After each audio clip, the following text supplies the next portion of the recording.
গায়ের শক্তি আর অর্থবিত্তের প্রভাব বৈভব এগুলো চিরদিন থাকে না।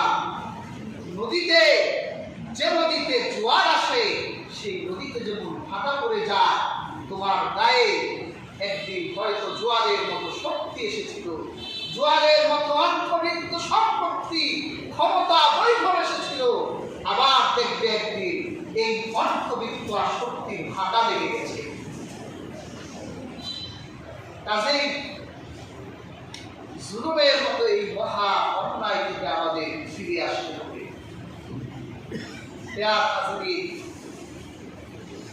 মুফাসসিরগণ জুলুমকে তিনটা ভাগে ভাগ করেছে। কয় ভাগে? 3 ভাগ।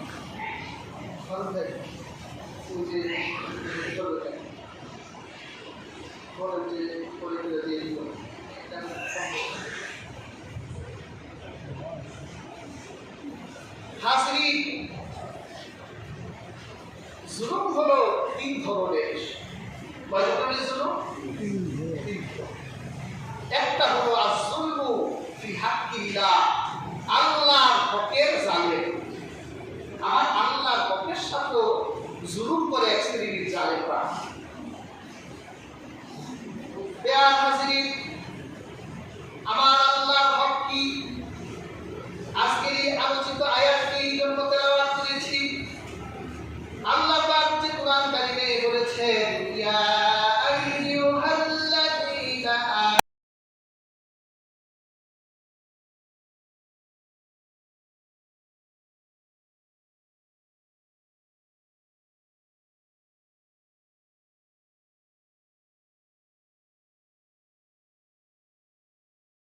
আমানু তোমরা ঈমানের সাথে জুলুমকে মিশ্রিত করো না। আর যারা ঈমানের সাথে জুলুমকে মিশ্রিত করে না তারা আল্লাহর পক্ষ থেকে নিরাপদ এবং হেদায়েত প্রাপ্ত। এই আয়াত যখন নাযিল হলো, সাহাবায়ে কেরাম আল্লাহর হাবিবকে বললেন, আইয়ুনা লিমা ইয়াজলিম নাফসাহু, ইয়া আল্লাহর হাবিব, আমাদের মধ্যে এমন একজন মানুষ তো নাই যে তার ঈমানের সাথে জুলুম না করে। ছোট জুলুম হোক, বড় জুলুম হোক, আমরা ঈমানের সাথে জুলুম করি। তাহলে আমাদের ঈমানের সাথে যদি জুলুম থেকে যায় তাহলে আমরা তো হেদায়েতের উপর থাকতে পারবো না, আর আল্লাহর পক্ষ থেকে আমরা নিরাপত্তাও পাবো না।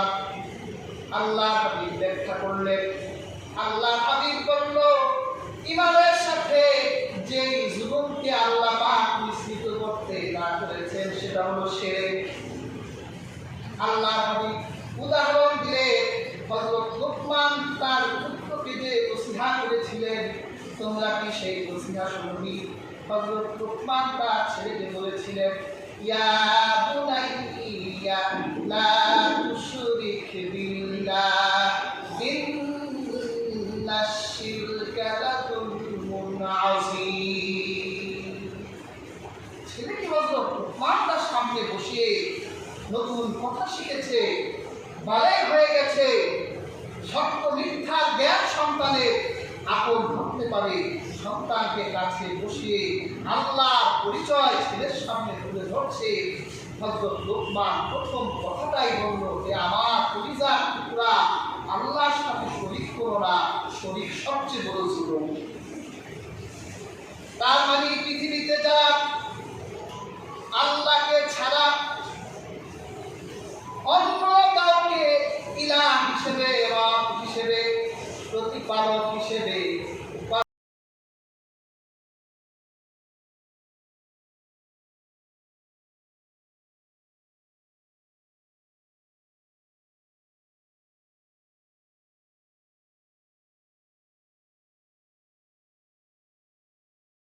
জুলুম করে।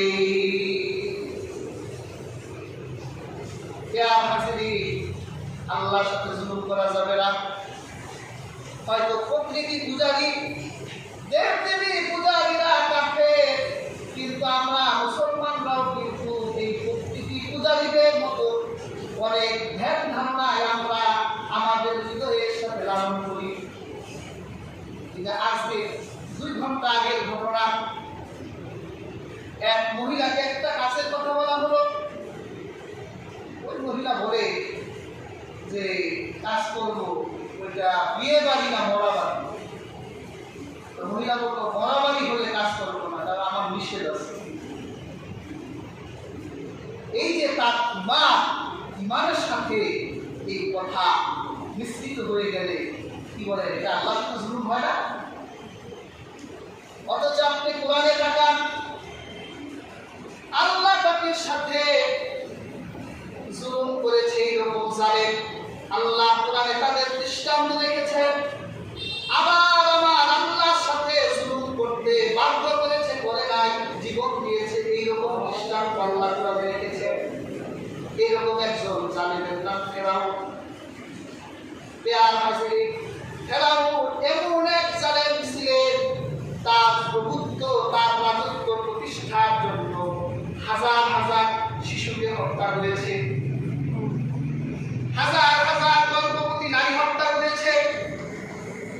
একজন মুসাকে পৃথিবী থেকে বিদায় করার জন্য হাজার হাজার নিষ্পাপ ফুটন্ত ফুলের মতো বাচ্চা হত্যা করলো, এমনকি গর্ভবতী নারীদেরকে হত্যা করলো, কিন্তু একটা মুসাকে ফেরাউন ফিরাতে পারে নাই। যে মুসার জন্য সে হত্যা, এই সাম্রাজ্য প্রতিষ্ঠা করলো, আল্লাহ ওই মুসাকে তার ঘরেই পালন করার।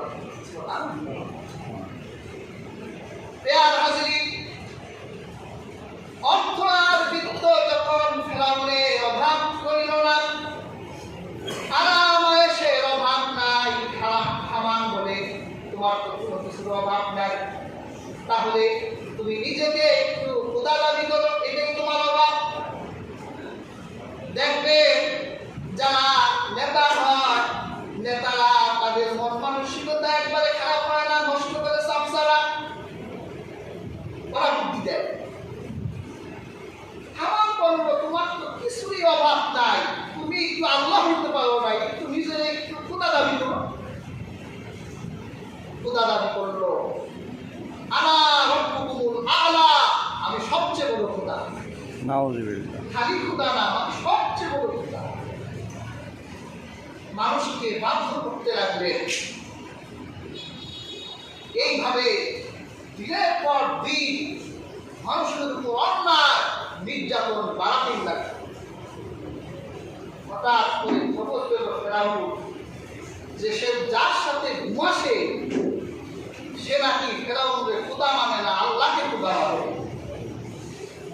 ফেরাউনের মেজাজ খারাপ হয়ে গেল। কি? তার স্ত্রী আসিয়া বিছানায় গিয়ে আসিয়াকে বলছে, আসিয়া আমি শুনলাম তুমি আমাকে খোদা মানো না, তুমি মুসার আল্লাহকে খোদা মানো। আসিয়া বলে, আপনি ঠিক শুনেছেন। ফেরাউন বলল, তুমি আমার বউ, তোমার এই অবতার ছিলাম, যদি তুমি আমাকে খোদা না মানো তাহলে এই রাজ্যের একজন মানুষও তো আমাকে খোদা মানবে না। অবকাশ দেওয়া হলো, সুযোগ দেওয়া হলো, কিন্তু আসিয়া কোনো সুযোগই তার, কোনো সুযোগের দিকে সে দুঃখে করছে না। হামান বলল, ফেরাউন শোনো, তোমার স্ত্রীর উপর নির্যাতন নামাতে হবে। মহিলা মানুষ কিল ঘুষি খুব ভয় পায়, 2-4টা কিল ঘুষি দিলেই দেখবা ভয়ে তোমাকে বারবার খোদা খোদা বলে ডাকছে। ফেরাউন হুমকি দিল, 1 সপ্তাহের ভিতর যদি তুমি আমাকে খোদা হিসেবে আমার পায়ে সেজদা না করো, জনসম্মুখে কে আমার বউ আর কে আমার কি আমি জানি না, আমার প্রভুত্ব প্রতিষ্ঠার জন্য আমি জনসম্মুখে তোমার উপর নির্যাতনের স্টিম রোলার চালাবো। 1 সপ্তাহ পার হয়ে গেল, আসিয়া দুঃখে করছে না। ঠিক আছে, যাও স্ত্রী ধরে আনো। হাজার হাজার মানুষের সামনে ফেরাউন বলল, শোনো, আমাকে সেজদা না করো তাহলে আমি তোমার শরীর থেকে কাপড়গুলো খুলে ফেলবো। যে অঙ্গ আমি ফেরাউন নিজে দেখতাম, এই অঙ্গকে আমি হাজার হাজার মানুষের সামনে প্রকাশ করে দিব। আসিয়া বলল, তোমার যা করতে মনে চায় তাই করো। আমি আমার হৃদয়ে যেই আল্লাহকে জায়গা দিয়েছি, সেই আল্লাহ ছাড়া আমি অন্য কাউকে আমার এই হৃদয়ে বসাতে পারি না। ফেরাউন তাকিয়ে আছে, হাজার হাজার মানুষ তাকিয়ে আছে। আসিয়া শরীর থেকে কাপড়গুলো খুলে ফেলা হলো। উলঙ্গ আসিয়া, নগ্ন আসিয়া, হাজার হাজার মানুষ নির্যাতন দেখছে। ফেরাউন বলছে, তুমি যদি এরপরেও আমার পায়ে সেজদা না করো তাহলে আমি তোমার হাত পায়ে মাথা আর লজ্জা স্থানে আমি পেরেক মেরে দিব।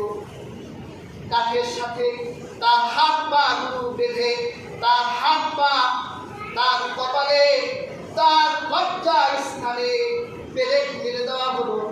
এই জন্য আল্লাহ পাক কোরআনে বলেছে, ওয়া ফিরআউনা ফিল আওতাদ।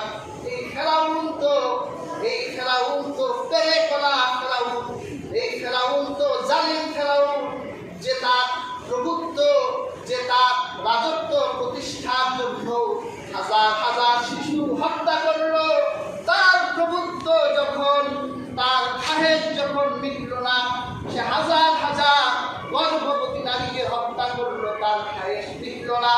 অবশেষে তার প্রভুত্ব বিস্তার করার জন্য নিজের স্ত্রীকে হাজার হাজার মানুষের সামনে উলঙ্গ করে হাত পায়ে পেরে ঘিরে দিয়েছে। অন্য বর্ণনা এসছে, ধারালো চাকু দিয়ে তার শরীর থেকে চামড়াগুলো খুলে একটা প্লেটে রাখা হয়েছে। এত অসহনীয় নির্যাতন, এত নির্মম নির্যাতন। অবশেষে যখন দেখলো হাজার হাজার মানুষের সামনে ফেরাউন হেরে যাচ্ছে, তার নির্যাতিতা স্ত্রী তাকে খোদা বলে স্বীকৃতি দেয় না, তেল গরম করা হলো আর বলা হলো, শেষবারের মতো তুমি যদি আমাকে প্রভু বলে তোমার হৃদয়ে জায়গা না দাও তাহলে তোমার জীবন বিপন্ন করা হবে, তোমাকে গরম তেলের ভিতর ফেলে দেওয়া হবে। তখন আসিয়া হাসতে লাগলেন, তার মুখের ভিতরে জান্নাতের হাসি ফুটে গেল। ফেরাউন বলল, কি হে আসিয়া, তোমাকে কে হাসায়, তুমি কি দেখে হাসো? তখন ফেরাউন বলল, আমি তখন আসিয়া বলল, ফেরাউন শোন, আমি কিছুক্ষণ আগে আমার আল্লাহর কাছে একটা দোয়া করেছিলাম, আমার আল্লাহ আমার দোয়া কবুল করে ফেলেছে।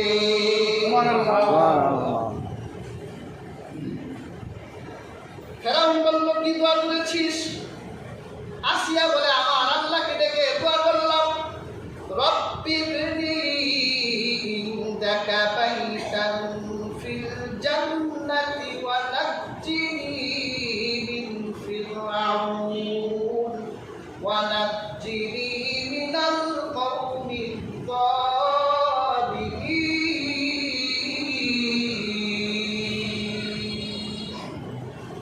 আমি আল্লাহকে ডেকে বললাম, হে আল্লাহ, আপনার জান্নাতে আমার জন্য একটা ঘর বানাই দেন, যে ঘর থেকে আমি আপনাকে দেখতে পাই, আর আমাকে ফেরাউনের জুলুম থেকে নিষ্কৃতি দেন, আর এই জালেম সম্প্রদায় থেকে আমাকে মুক্ত করেন। আমার আল্লাহ আমার চোখের সামনে জান্নাত তুলে ধরেছে, তোমার এই জুলুম আমার কোনো ক্ষতি করতে পারে নাই। তোমার এই জ্বলন্ত তেলের ভিতরে আমাকে নিক্ষেপ করো, কারণ আল্লাহ এই গরম উত্তপ্ত তেলকে আমার জন্য জান্নাতের বাগান বানাই দিয়েছে। দেখেন, এক ফেরাউন সে তার আল্লাহর উপর জুলুম করলো, আল্লাহর রাজত্বে ভাগ বসাতে চাইল। আল্লাহ এই জালেমকে করুণ পরিণতি দিয়েছেন। আল্লাহ এই জালেমকে বাহারুকার জুম লোহিত সাগরে চুবায় মেরেছে, আর ফেরাউনের ঘরে থাকা স্ত্রী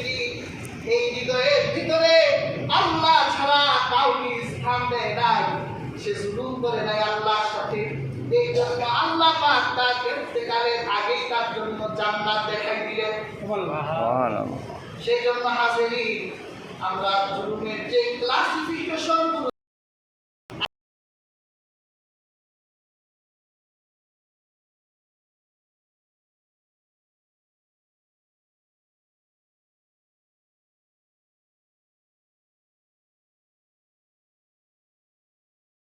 এইগুলো সব আল্লাহর সাথে জুলুম। কিয়ামতের দিন আল্লাহ অবশ্যই অবশ্যই জাহান্নামে নিক্ষেপ করবেন। আরেকটা জুলুম হলো আয-যুলমু আলান নাফস, নিজের হৃদয়ের সাথে অনেকে জুলুম করে। এই হৃদয়, আল্লাহ এই হৃদয়ের ভিতরে তার জিকির দ্বারা সিদ্ধ করতে বলেছেন। এই হৃদয়ে আপনি আল্লাহ স্মরণ রাখবেন, এই হৃদয়ে আপনি আল্লাহর জন্য ধ্যান রাখবেন। যদি আপনি এই হৃদয়ে আল্লাহর ধ্যান না রেখে দুনিয়া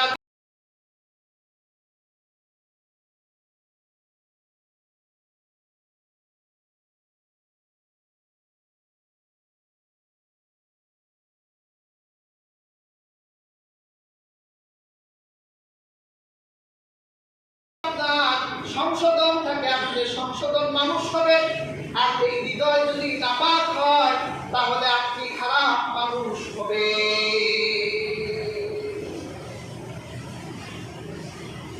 যারা তরিকত তাসাউফের কাজ করে, আমাদের দেশের পীর সাহেবরা দেখবেন যে তারা মানুষের লতিফা নিয়ে কথা বলে। মানুষের এই লতিফাগুলোর ভিতরে সবচেয়ে দামি আর আসল লতিফার নাম হলো কলম। আরেকটা কথা আছে যে রাজধানী যা দখলে দেশটা দখলে। আপনার দেহের রাজধানীর নাম হলো কলম। যদি আপনার কলম নষ্ট হয়ে যায় তাহলে আপনার গোটা দেহ নষ্ট হয়ে যাবে।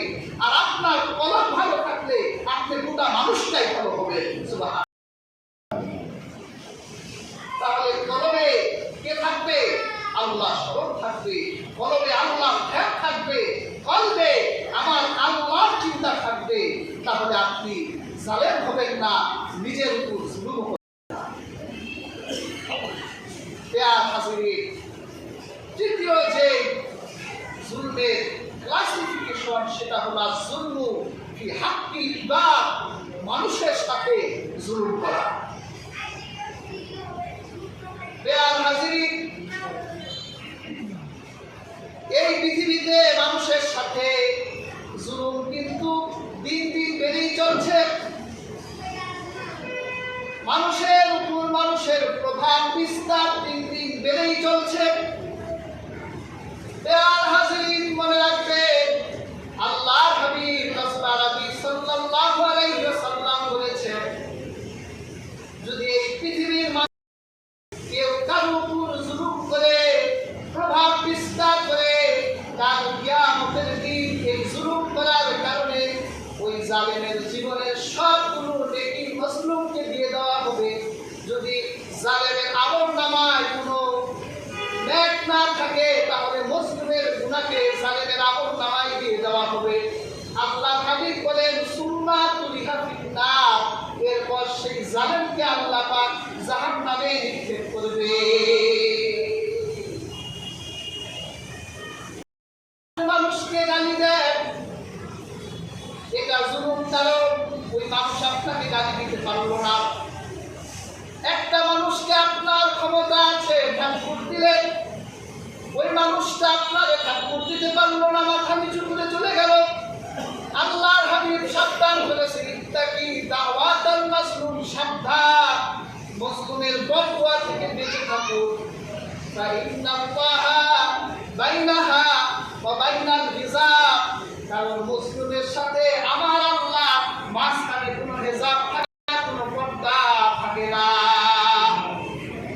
প্রিয় হাজিরিন, মনে রাখবেন একটা হিন্দুর সাথে যদি জুলুম করেন আর হিন্দুও যদি আল্লাহর কাছে বিচার দেয়, উপরওয়ালার কাছে যদি বিচার দেয়, তাহলে জুলুমের মাজলুমের সেই বদদুয়া সে হিন্দু হোক বৌদ্ধ হোক, যার উপর জুলুম করবেন তার দুঃখের একটা দৃষ্টি যদি আল্লাহর কাছে পৌঁছায় যায়, আপনার দুনিয়াও বরবাদ হবে, আপনার আখিরাতও বরবাদ হবে। আপনারা সাহাবীর নাম শুনেছে। ইমাম সাহাবী একটা ঘটনা লিখেছে। এক শহরের শীর্ষ এক সন্ত্রাসী বাজারে মানুষকে ডেকে বলছে, হে মানুষেরা, তোমরা আমার দিকে তাকাও, দেখো আমার কি পরিণতি। সন্ত্রাসী পুরো বাহু থেকে তার হাত কাটা। মানুষেরা জিজ্ঞেস করলো, তোমার এই পরিণতি কেন? সন্ত্রাসী বলল, শোনো, আমার এই পরিণতি হলো, আমি এই শহরের সবচেয়ে বড় সন্ত্রাস ছিলাম। এই শহরের প্রত্যেকটা খুন আমাকে জানিয়ে করা হতো। এই শহরের প্রত্যেক নির্যাতনে আমার হাত থাকতো। একদিন আমার দলবল নিয়ে এক নদীর পাশ দিয়ে হেঁটে যাচ্ছিলাম, দেখলাম একজন জেলে খুব বড় একটা মাছ ধরেছে। মাছটা আমার খুব পছন্দ হয়ে গেল। জেলে বললাম, এদিকে আয়, তোর মাছটা আমার ভালো লেগেছে, মাছটা আমাকে দিয়ে দে। ওই জেলে বলল, জনাব, আমার ঘরের মানুষগুলো অভুক্ত অবস্থায় আছে, আমি যদি এই মাছটা নিয়ে আমার পরিবারের মানুষ, তাহলে আমার ক্ষুধা মিটবে, আমি একটু শান্তি পাবো। সন্ত্রাসী বলল, কথা বেশি বলবি না, মাছ আমার পছন্দ হয়েছে, তা আমি খাবো। কি বলেন, এইরকম জালেম আমাদের এই সমাজেও আছে।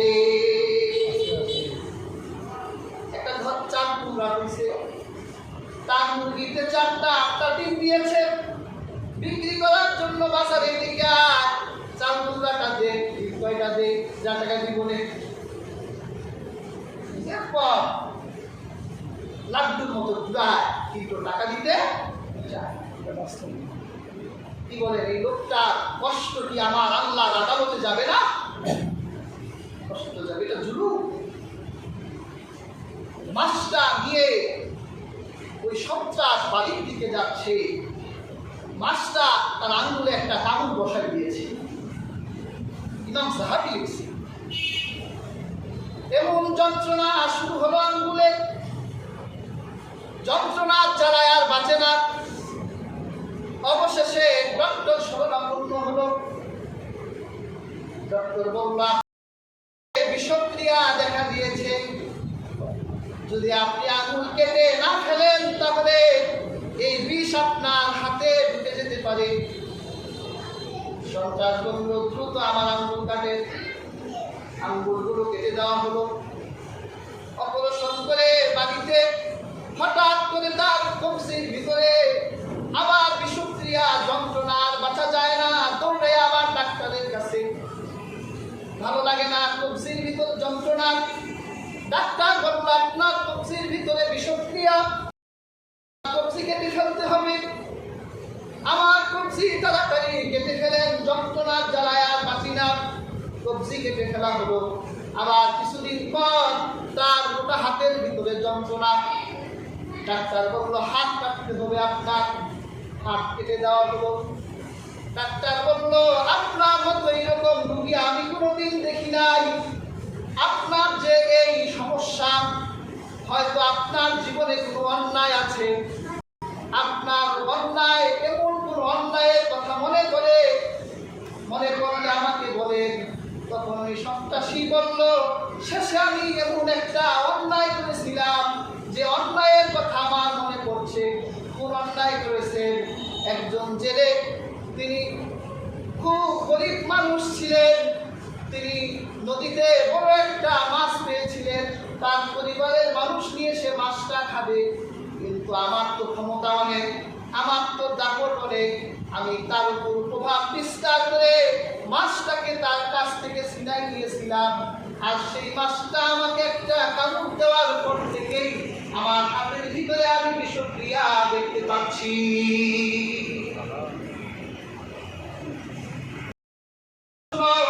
তুমি এই ঘটনা যদি প্রথম দিন আমাকে বলতে, তাহলে তোমার হাত কাটতে হতো না। তুমি যদি এখনো বাঁচতে চাও, তাহলে ওই জেলেকে তালাশ করো আর তার কাছে ক্ষমা প্রার্থনা।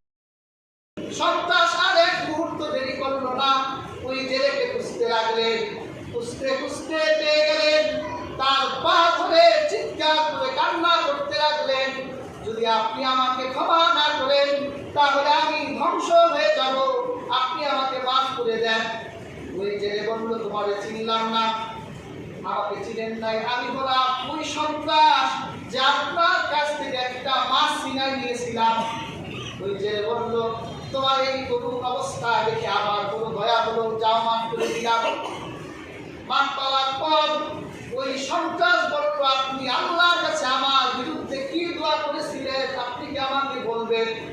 তখন সেই মজলুম বলল, শোনো, তুমি যখন আমার কাছ থেকে মাছ ছিনাই নিয়ে গিয়েছিলে আমি এমন দেখা পেয়েছিলাম, আল্লাহকে ডেকে বলেছিলাম, আল্লাহ যে আমার উপর প্রভাব বিস্তার করলো আপনি তার উপর প্রভাব বিস্তার করে, যে আমাকে কষ্ট দিল আপনি তাকে কষ্ট দেন।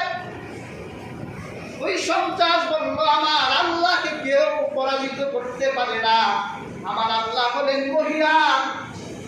সেই আল্লাহ আমার উপর এত গুসা হলেন, আমার উপরে এমন রাগ হলেন যে আমি যন্ত্রণার দহনে ভুগলাম।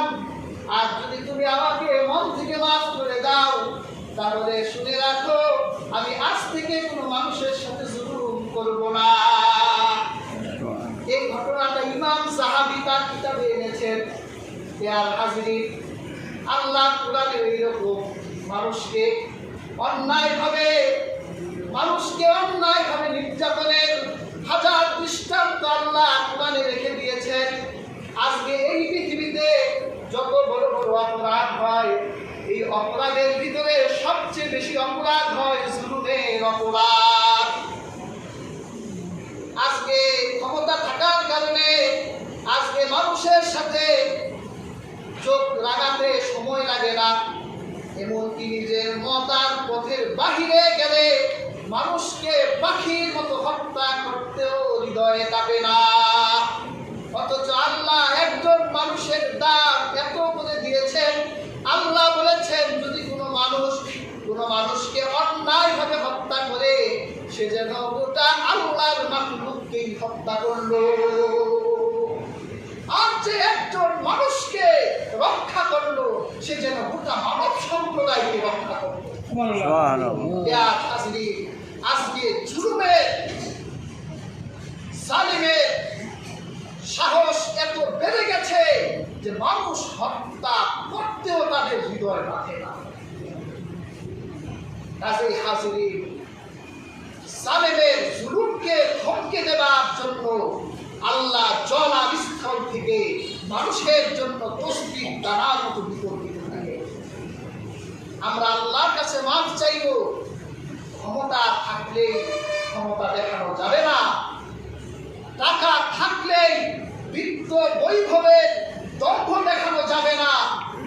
মনে রাখবে, একটু আগেও বলেছি, যেই নদীতে জোয়ার আসে সেই নদীতে ভাটাও পড়ে, যেই দেহে যৌবন আসে, যেই দেহে শক্তি আসে সেই দেহের শক্তি ক্ষয় হয়ে যায়। ইউসুফের মতো সুন্দর এই পৃথিবীতে কেউ ছিল না, ইউসুফও মাটির নিচে চলে গেছে। হাজার সুন্দরের জন্ম এই পৃথিবী দিয়েছে, কিন্তু সৌন্দর্যকে স্থায়ী করতে দেয় না। হাজার ক্ষমতাবানের জন্ম এই পৃথিবীতে হয়েছে, হাজার লক্ষ কোটি মানুষ হত্যা করেছে, কিন্তু রাজত্বকে টিকায় রাখতে পারে নাই। কাজেই হাজিরিন, আল্লাহ যাকে অর্থ দিয়েছে আপনি অর্থকে আল্লাহ নিয়ামত মনে করে শুকর আদায় করবেন।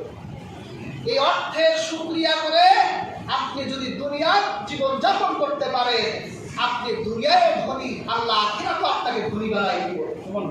আর আল্লাহ আপনাকে ক্ষমতা দিয়েছে, আপনি এই ক্ষমতাকে গনিমত মনে করবেন। আপনি মনে করবেন রাষ্ট্রের একটি টাকা ধ্বংস করার অর্থ হলো গোটা মানুষের হককে নষ্ট করে দেওয়া।